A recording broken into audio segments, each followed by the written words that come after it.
Hello, guys. Welcome back and thank you so much for being here. What's going on, guys? I am Jade. If you're new here, like this video and also share. So let's catch up on Chacha AK, Nollywood actress. Okay, this is somebody that is loved. At least the last I checked, I don't know what's going on anymore, but this is somebody that people tend to galvanize around. And so yeah, she's back announcing that she and her husband's relationship it's over. They are done so we're gonna go ahead and listen to this video that she posted 2 days ago. She's gonna narrate, some of her experiences and some of the things that she saw, and then we'll take it from there. Take a look. As I navigated my healing journey, the hardest point for me to let go of was that era that I was feeling very stuck and pretty vulnerable at the fact that someone I used to know, someone I was close to and held in high esteem, someone I ascribed so much brilliance to, had a habit of over the years not giving me and situations the accountability that it required. This person, instead of being accountable for their actions, they would use that brilliance that I said they have, they will use it to deflect, blame shift, gaslight, manipulate, create reverse psychology type of situations that will have me as the villain and them, the victim, in a situation that they created. And this pattern went on for so long, it was emotionally draining, and with time, it started to chip away at my self-esteem. It took a long while before I caught on with the jig that this fellow, they're never gonna be accountable. And so I had to detach. But even with the detachment, I kept processing internally. Why did this person do me dirty like this? Why did this person repeatedly insult my intelligence by lying and sabotaging and the emotional invalidation? While I was wallowing in that mud, that pity party mud, I stumbled on a quote that says that in order to completely heal, you have to take accountability for the role that you played in your own suffering. Did you hear me? In order to completely heal and move on, you, the sufferer, has to take accountability for the role that you played in your own suffering. And oh my God, when I read these quotes repeatedly, it hit a nerve. It struck deep. And I found it to be so true. You know what? Let me just quickly say this because I was hoping that I can finish the video before I can give my full analysis of the whole thing. All of this sound good on paper, like she sounds so insightful, sounds like she knows exactly what she's talking about, sounds like she has had an introspection and she has done a lot of growing. She's achieved a lot of growth, but you just wait. In a fortnight, they're gonna come back. She and the man are gonna come back and start accusing and claiming one kind of illness or the other. Till tomorrow, some of her family members still cannot wrap their head around why she will claim herself to have a bipolar. But let me keep going. All of this sounds good. Yeah, it sounds like, oh my gosh, this is somebody who has done a lot of work on herself. If you really have done a lot of work on yourself, then you will not be in this predicament. And this, like I said, this will sound good to somebody who is not really familiar with the story. Oh my God, she's so insightful. But we have been down this road before. And this is why none of this impresses me. But let's keep going. That don't impress me much. Pum, pum, pa-dum. So relatable, so practical. Because when I placed it in context with my situationship with this fellow I'm talking about, it was very true. I played a goddamn role in my suffering. How so? From the moment I met this fellow, there were a million red flags. Too many to have ignored. But then, number one, I was young, naive, I was foolish. And number two, three, or four, I have a heart so large, unconditional love, so vast that people. Honestly, I feel like the concept of unconditional love, I think that word has been so misused. And I think we should retire that word, unconditional love, And she's talking about how her heart was so big and all this other stuff. To me, I think those are all recipes for disaster. Because I'm just like interjecting because I don't want anybody, any young, impressionable person going out there basically using this as an excuse, as a reason why they should ignore all the red flags and remain in a relationship that they really have no business remaining in. Hi, Kadi. I am okay. How are you, Kadi? You know, they cannot, like, we can't keep brushing it off, using all the excuses, using all the buzzwords. Come on, I don't want an impressionable young person thinking, oh, somebody told me I have a large, my heart is so large and so big. There is only so much you can take. What we are learning, what I want people to learn from this situation is that if you continue to put up with somebody that you really have no business putting up with, a relationship that you should walk away, you continue to stay for whatever reason, you are chipping every bit of your humanity, every bit of yourself away. Because eventually, 20 years from now, 30 years from now, you're going to wake up unhappy, looking back and realizing that all of those things that you put up with, you never should have. Because the person might be the one who ends up realizing, waking up and realizing the toxic mess that they are in and dumping you. So people need to put themselves first, be selfish. Self care is being selfish. Self care is realizing emotional growth, is realizing from the very first instinct that this person, there is something not quite right with this person, and that is not your fault. That is not something that you have to fix. They have to fix themselves. If they have to go somewhere, if they have to take a break from you, fix themselves and come back, and then you guys can talk. Yeah. All this talking about how, oh, I saw all the red flags. I ignored it because I have such a big heart and I wanted to help. We need to retire that. We need to put all of those things aside because it doesn't help.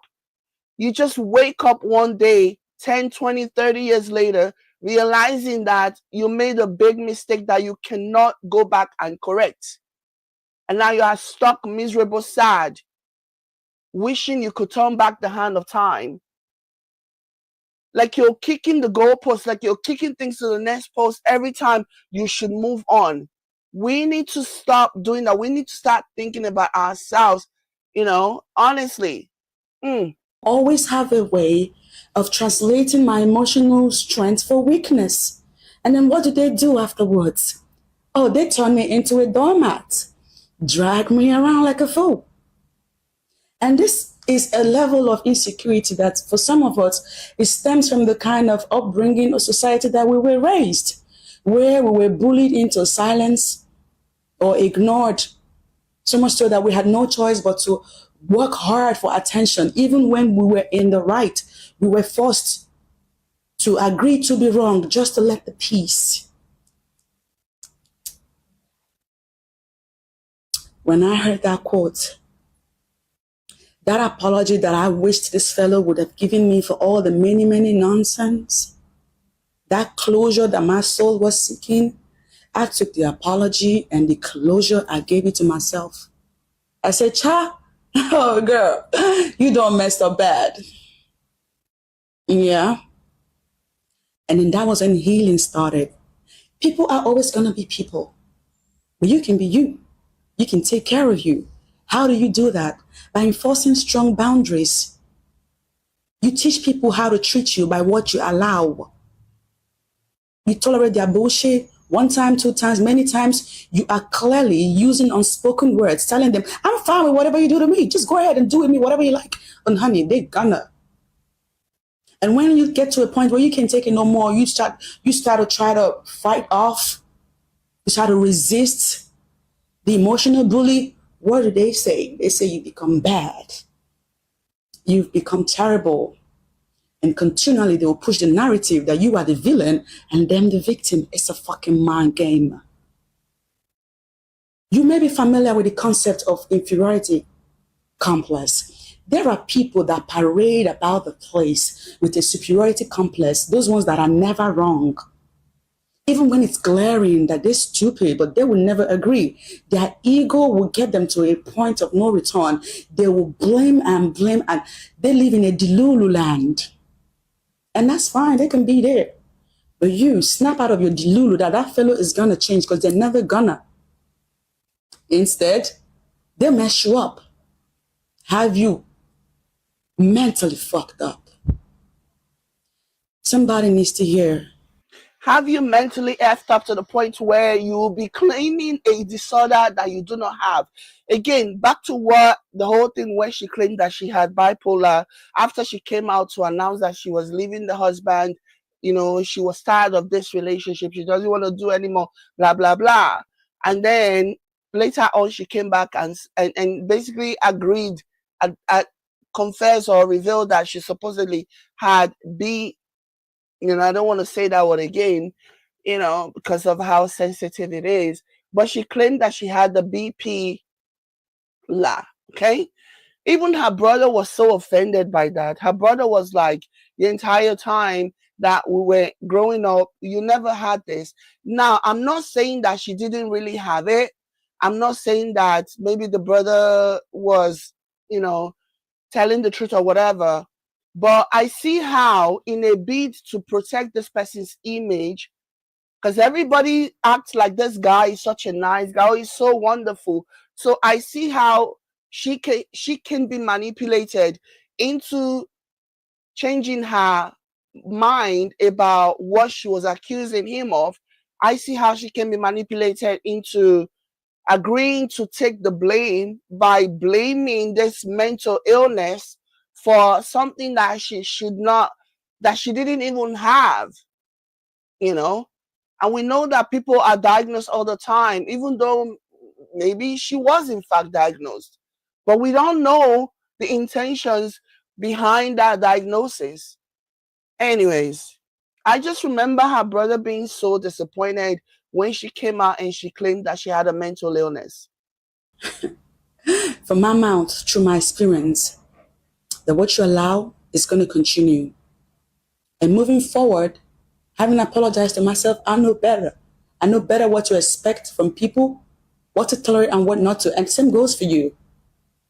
If you don't build strong boundaries, a strong wall of protection for yourself from people and their nonsense, you are going to move from one person to another, still getting hurt.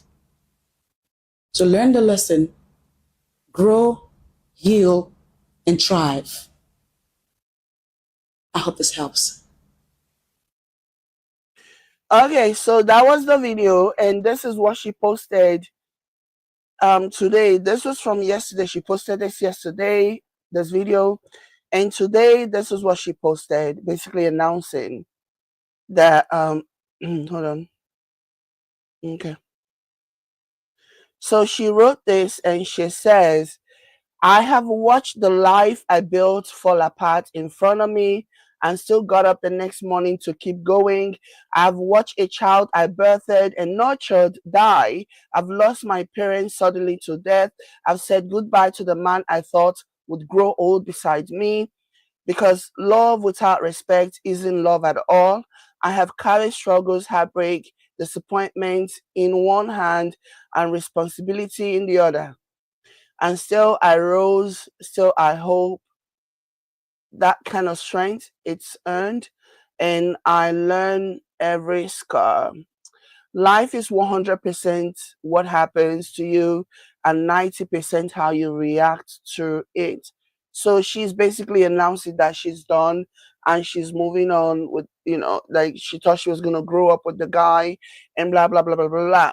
Again, all of that sounds good. I don't have any idea what her intentions are for doing this. In the past, when she had come out before to accuse this man and to basically announce the end of her marriage, people, at first, people were blaming the guy. The first time, to the best of my recollection, first time that she did this, people were blaming the guy and saying he's a bad blah blah blah because of all the things that she said, and people believed her.